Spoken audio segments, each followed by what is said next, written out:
The Economic Freedom Fighters says it has noted with great concern a social media post by President of the United States of America, Donald Trump, wherein he indicates his reservations regarding his attendance at the upcoming G20 summit in South Africa. In his social media post, Trump cites land confiscations and what he calls genocide here in South Africa as some of his prime reasons not to attend the G20 summit in South Africa come November. EFF spokesperson Sinawo Thambo says Trump has decided to return to his disinformation campaign against South Africa.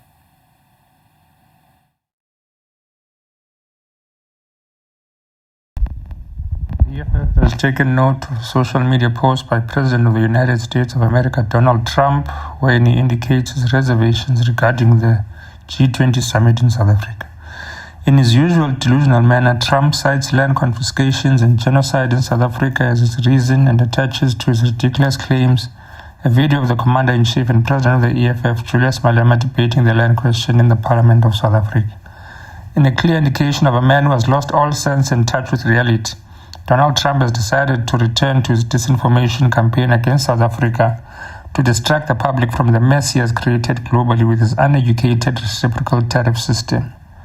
The EFF takes serious exception to Donald Trump's connection of his false claims of land confiscations and a genocide against white South African families with the president of the EFF, especially since we know that Donald Trump governs through social media. As the EFF, we would like to tell the tariff-wielding barbarian that he would be lucky to still be president of the USA by the time the G20 summit occurs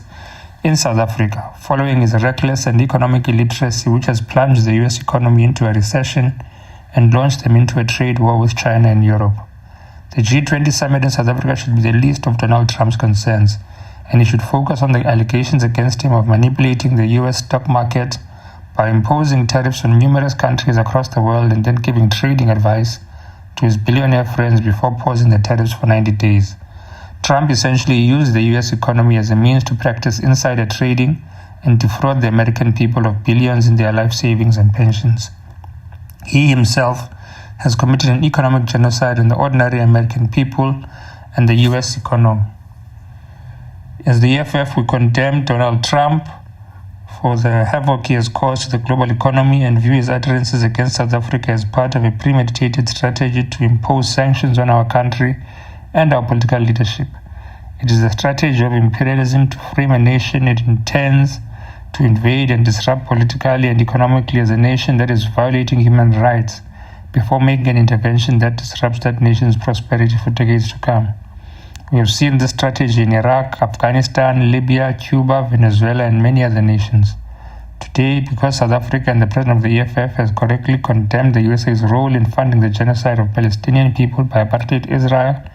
Trump has turned his attention to South Africa. It is no coincidence that he uses the images of the president of the EFF to make his claims, because the president of the EFF is at the forefront of demanding the return of the land to the African majority, and he has pursued this using constitutional means. The EFF advises Donald Trump not to use South Africa as a reason to avoid facing his global peers at the G20 summit in South Africa, since he has embarrassed himself and the United States of America with his poor grasp of the tariff system. His non-attendance would be an opportunity for the leading nations of the world to consolidate an economic recovery plan that does not rely on the US dollar and is welcomed, but it is clear that he fears facing his counterparts following his humiliating tariff stunt.